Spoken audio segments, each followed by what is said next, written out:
If your ex told you at the time of the breakup when you were asking that maybe there would be hope in the future, watch this video.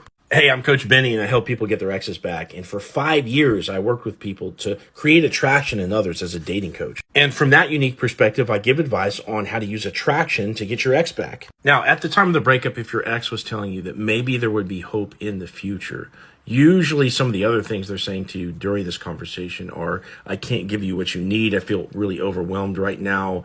Maybe you should find somebody that, could do better for you. I'm not good enough for you. This is, something, this is all has to do with me. And sometimes they might even be sad in the breakup. It almost feels like they regret having to do this.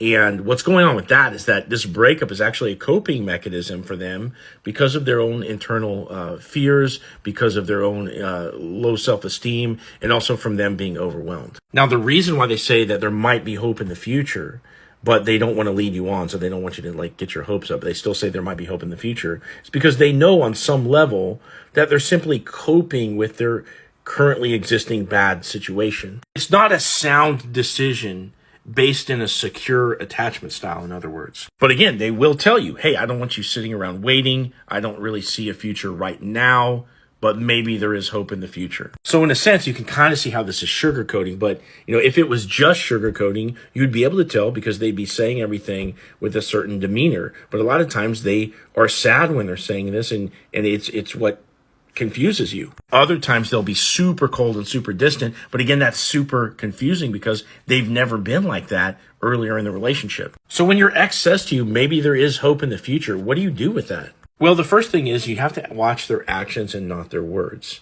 Okay? You can't sit around waiting for months on end, hoping that your ex is going to come back and literally just pause your life or just literally sit around crying in the meantime for months and months on end. Should you grieve the loss of the relationship? Yes. Should you treat it in your mind as a breakup? Yes, you should. But can you actually get them back? Yes, you can. So typically what I see in these kind of situations is that the ex that is doing this is usually going to be a dismissive, avoidant attachment style. That is someone that was emotionally neglected in childhood and has a hard time communicating, has a hard time setting boundaries.